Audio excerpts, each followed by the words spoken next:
Hai teman-teman, kembali lagi di YouTube channelku. Pada kesempatan kali ini aku mau memberikan sharing terkait contoh micro teaching kurang dari 20 menit untuk SKB dosen dan juga tipsnya. Jadi di videoku kali ini aku mau mencontohkan bagaimana sih perform ketika micro teaching untuk seleksi SKB gitu ya pada sesi micro teaching kurang dari 20 menit. Pada videoku kali ini aku contohkan micro teaching versi pembelajaran daring atau online. Sebelum itu, untuk susunan PPT, teman-teman mungkin tahu bahwa PPT itu setidaknya harus ada pendahuluan, isi, dan juga penutup. Untuk lebih jelasnya, teman-teman bisa tonton videoku sebelumnya terkait tips menyusun PPT micro teaching. Nah, kemudian dalam pemilihan materi untuk micro teaching, teman-teman harus memperhatikan 6 hal berikut ini. Yang pertama, sesuaikan dengan mata kuliah di prodi tujuan.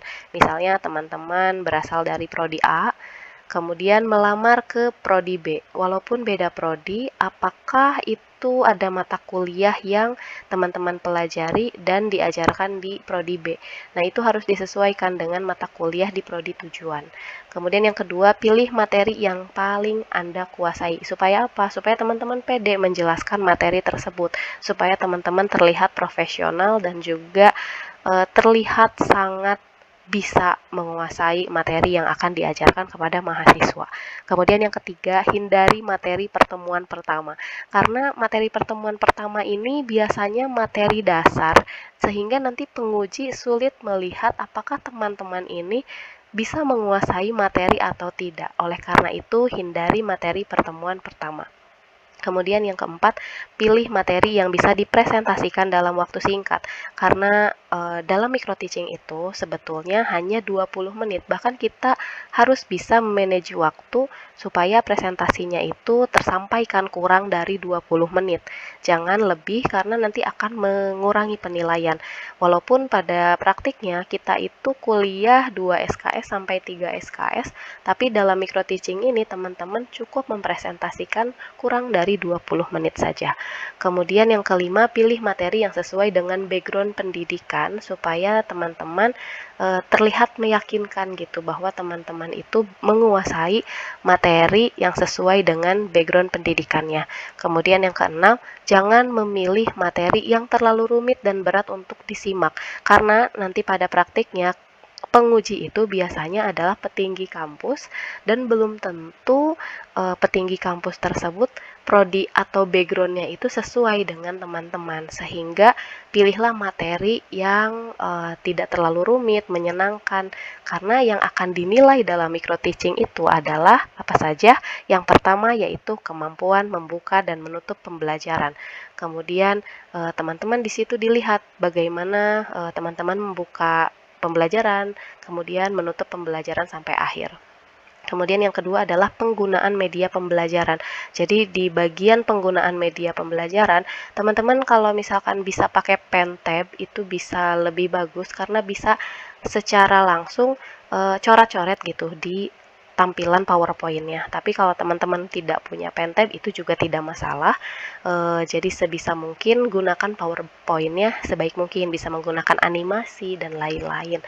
Kemudian yang ketiga, kuasai materi dengan baik. Nah, ini yang paling penting karena teman-teman kan akan menjadi dosen sehingga teman-teman harus bisa menguasai materinya dengan baik. Kemudian yang keempat, keterampilan bertanya kepada peserta kelas. Nah, walaupun nanti pada saat tes micro teaching itu teman-teman monolog, yaitu bicara sendiri, tapi setidaknya teman-teman harus tetap memperhatikan dan juga mengkondisikan seperti kita itu ada peserta kelasnya.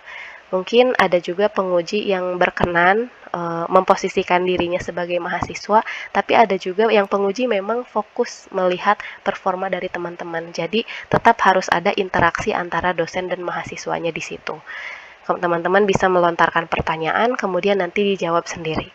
Kemudian yang kelima, melibatkan peserta kelas dalam pembelajaran. Nah, ini nyambung ke poin keempat, yang mana di sini teman-teman harus melibatkan peserta kelas. Teman-teman bisa bertanya terkait materi yang disampaikan, kemudian dijawab kembali oleh teman-teman jawabannya. Kemudian yang terakhir, tunjukkan metode pembelajaran yang menyenangkan dan juga kreatif.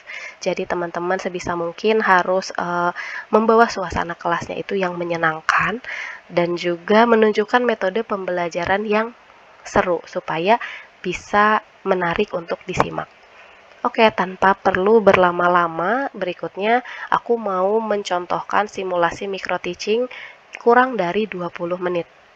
Walaupun ini bukan video yang cukup baik gitu ya, atau video yang paling bagus, tapi setidaknya ini memberikan gambaran bagaimana teman-teman melakukan micro teaching, dimulai dari pembukaan, kemudian menyampaikan materi, sampai penutup dalam proses pembelajaran di kelas.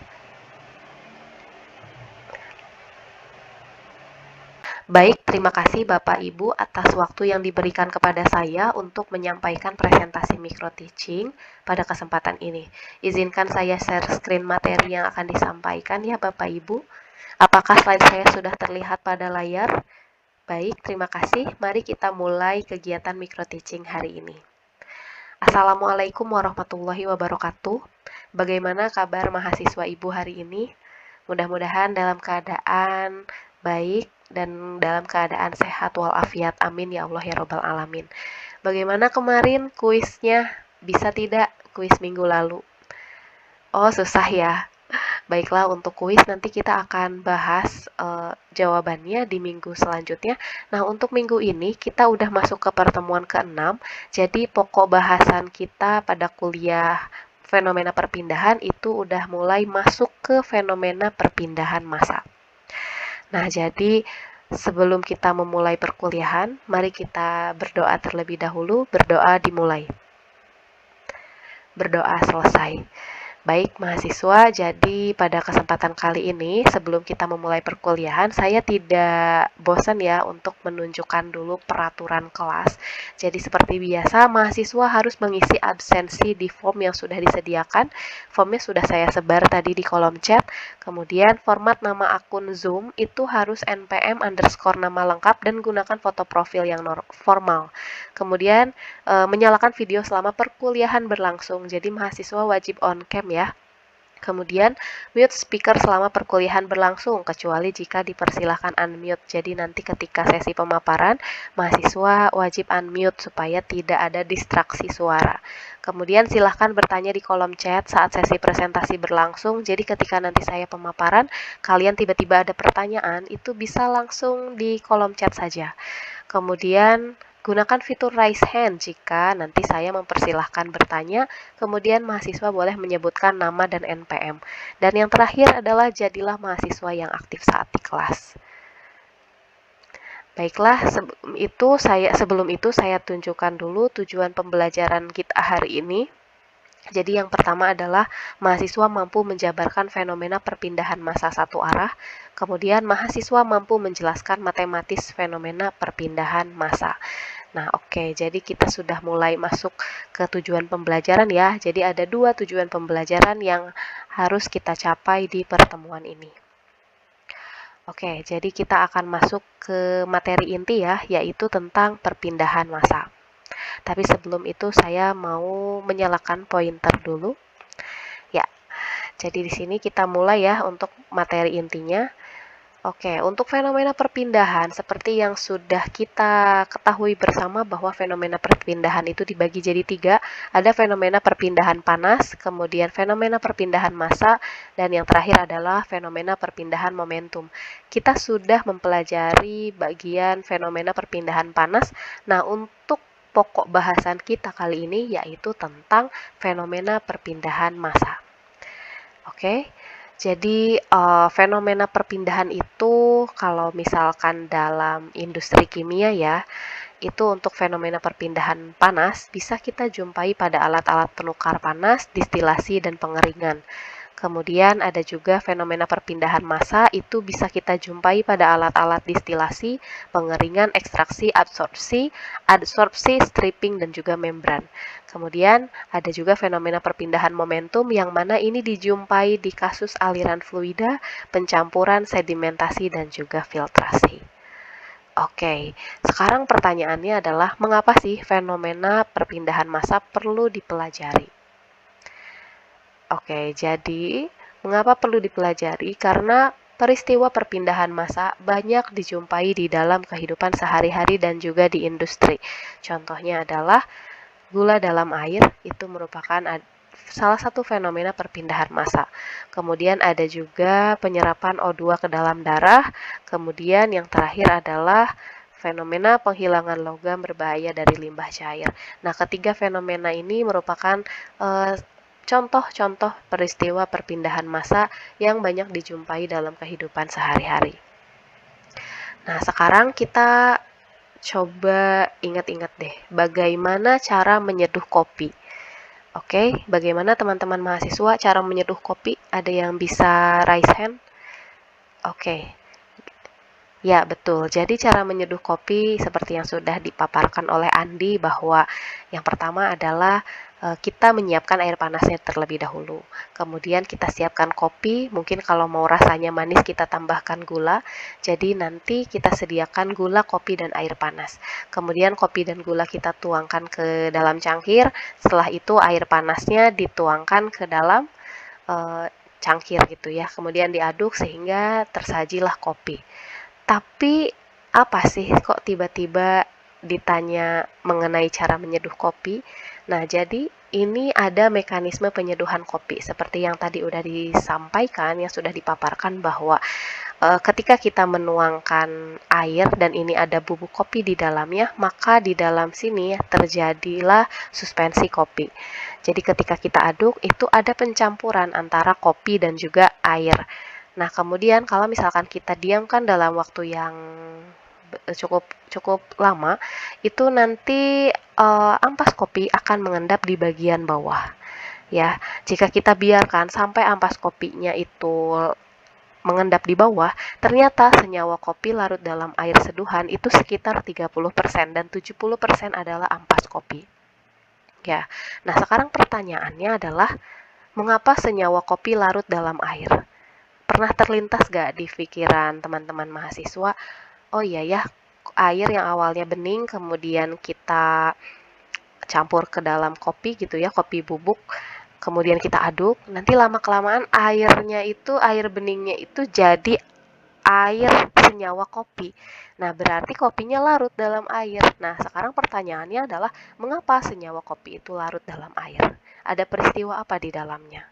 Nah, peristiwa yang terjadi di dalamnya itu adalah proses difusi. Proses difusi ini diakibatkan karena adanya konsentrasi molekul yang berbeda, kemudian perpindahan molekul, dan juga perbedaan konsentrasi mol yang kecil. Jadi kalau di ilustrasi ini seperti yang kita lihat, misal saya punya tinta dan tinta ini misalkan ini adalah zat A, kemudian B ini adalah air. Ketika saya teteskan tinta ke dalam air, maka lama-kelamaan tinta ini akan menyebar di sekitar air sehingga nanti tintanya itu seperti yang kopi tadi menyerap gitu ya. Jadi nanti dia akan tercampur dengan air. Nah, ini diakibatkan karena konsentrasi molekul A lebih besar dari B, kemudian terjadi perpindahan molekul A ke B, dan adanya perbedaan konsentrasi mol A dan B yang kecil. Nah, ini dinamakan fenomena difusi. Fenomena difusi minimal melibatkan dua zat, salah satu zat berkonsentrasi tinggi daripada zat lainnya, atau dapat dikatakan dalam kondisi belum setimbang. Keadaan ini dapat menjadi driving force atau gaya pendorong dari proses difusi. Oke, jadi dari fenomena ini apa yang bisa teman-teman simpulkan terkait proses difusi? Oke, betul. Jadi difusi ini merupakan fenomena perpindahan zat dari konsentrasi tinggi ke konsentrasi yang rendah. Oke, nah sekarang kita masuk ke bagian sini. Jadi difusi adalah pergerakan zat konsentrasi tinggi menuju konsentrasi rendah. Bisa dilihat di ilustrasi ini, teman-teman bisa lihat yang bagian bawah. Ini ada zat warna ungu pekat, artinya adalah dia konsentrasi tinggi. Kemudian bagian yang putih tadi itu adalah konsentrasi rendah. Kemudian batas sekatnya kita cabut. Nah, lama-kelamaan yang konsentrasi tinggi akan berpindah ke yang bagian konsentrasi rendah. Kalau kita lihat dari skala molekul, ini pergerakannya acak seperti ini, yang mana dia menuju ke arah konsentrasi rendah. Kalau kita lihat dalam skala yang lebih kecil atau satu molekul saja, pergerakannya itu betul menuju ke arah yang konsentrasinya rendah. Nah, ini dicetuskan pertama kali oleh seorang ilmuwan yaitu Adolf Fick, yang mana pada tahun 1855 Fick menemukan bahwa persamaan matematika dari konduksi panas yang dikembangkan oleh Fourier pada tahun 1822 ternyata dapat diterapkan ke dalam perpindahan massa, yaitu menentukan proses difusi dalam sistem farmaseutik. Jadi kalau kita lihat persamaannya ini mirip seperti persamaan Fourier yang kita pelajari di fenomena perpindahan panas. Jadi di sini kita lihat flux itu sebanding dengan jumlah massa per satuan luas dan juga persatuan waktu. Dan di sini berarti terjadi perubahan massa terhadap waktu. Nah, adapun dasar-dasar perpindahan massa itu kita lihat dulu. Terkait transfer massa. Transfer massa adalah gerakan molekul-molekul atau fluida yang disebabkan adanya gaya pendorong. Gaya pendorong pada fenomena perpindahan massa itu apa sih? Nah, jadi persamaan umum kecepatan perpindahan kalau kita ingat-ingat lagi, dia itu sebanding dengan gaya pendorong dibagi tahanan. Jadi kecepatan perpindahan itu sama dengan gaya pendorong dibagi tahanan atau sama dengan driving force dibagi resistance. Nah, adapun pada transfer massa, gaya pendorongnya adalah perbedaan konsentrasi, sementara pada transfer panas gaya pendorongnya adalah perbedaan suhu, seperti yang sudah kita pelajari di pertemuan 1-5 yang mengenai transfer panas. Nah, di transfer massa, gaya pendorong atau driving force-nya adalah perbedaan konsentrasi. Oke, berikutnya. Nah, di sini kita akan bahas mengenai hukum Fick, yang mana hukum Fick ini menjelaskan bahwa flux itu berbanding lurus dengan gradien konsentrasi atau dinyatakan sebagai dCdx, yang mana dCdx ini adalah perubahan konsentrasi terhadap jarak tempuhnya. Di sini ada minus D, D ini adalah koefisien difusi. Ya, jadi tanda negatif pada persamaan menandakan bahwa difusi terjadi dalam arah yang berlawanan dengan kenaikan konsentrasi atau arah X positif. Jadi kalau misalkan kita lihat di ilustrasi kurva ini adalah konsentrasi terhadap jarak, nanti lama-kelamaan konsentrasinya akan berpindah ke konsentrasi yang lebih rendah seiring dengan bertambahnya jarak, sehingga tanda negatif ini menandakan bahwa difusi terjadi dalam arah yang berlawanan dengan kenaikan konsentrasi. Kalau dilihat flux ini dia menuju ke arah konsentrasi atau ke arah gradien konsentrasi yang rendah. Nah, berikutnya kita ke studi kasus. Tadi kan sudah dijelaskan bahwa fenomena difusi itu adalah fenomena perpindahan massa dari konsentrasi tinggi ke konsentrasi yang rendah. Misal A ini adalah konsentrasi tinggi, B ini adalah konsentrasi yang rendah. Nah, sekarang saya berikan sekat di antara A dan B. Pertanyaannya adalah, apakah A akan berpindah ke B jika kita beri pembatas di antaranya? Oke, silahkan kalian cari tahu. Kita diskusi setelah ini. Oke, baik, kita bahas. Nah, pertanyaannya adalah tadi, jika kita beri pembatas antara A dan B, apakah A akan berpindah ke B? Jawabannya adalah iya. Dia akan berpindah dari A ke B. Karena apa? Karena proses peristiwa difusi itu walaupun dia menembus materi lain atau ada pembatas di dalamnya, itu bisa berpindah karena adanya perbedaan konsentrasi. Jadi kalau di keterangannya ini beberapa faktor yang mempengaruhi terjadinya difusi, diantaranya adanya suhu, zat terlarut, ukuran molekul, jarak zat pelarut dan terlarut, luas permukaan, tebal membran, beda potensial kimia. Dan semakin besar jarak antara dua konsentrasi, maka kecepatan difusi akan semakin lambat. Sementara itu, semakin tinggi suhu, maka partikel akan mendapatkan energi untuk bergerak lebih cepat, sehingga kecepatan difusi juga akan semakin cepat. Kita lihat di ilustrasi ini, misalnya ini ada delta X, yang mana delta X ini menggambarkan jarak gitu ya, jarak dari suatu pembatas materi tadi, yang mana ini misalkan bagian A atau yang A konsentrasinya tinggi dan di X ini konsentrasinya rendah, maka nanti materi yang X, materi di XA atau di bagian A, area A, itu akan menembus pembatas tadi dan nanti dia akan menuju ke arah materi X di sini. Nah, si pembatasnya ini misalnya membran dan dia dipengaruhi oleh ketebalannya. Berarti semakin tebal, otomatis proses difusinya akan semakin lambat. Jadi pada intinya proses difusi itu merupakan fenomena perpindahan yang secara alamiah dia berpindah karena adanya gradien konsentrasi, yaitu dari konsentrasi tinggi ke konsentrasi rendah. Nah, jadi di sini juga dinyatakan dalam hukum Fick yang mana flux itu sebanding dengan perubahan gradien konsentrasi terhadap jarak. Dan D di sini adalah koefisien difusi. Flux materi yang berdifusi merupakan fungsi linear dari gradien konsentrasi. Dan inilah dinamakan hukum Fick yang secara formal menyatakan bahwa flux dari materi yang berdifusi sebanding dengan gradien konsentrasi. Oke, jadi kesimpulan pada materi kali ini adalah fenomena perpindahan massa terjadi karena adanya driving force atau gaya pendorong, yaitu gradien konsentrasi.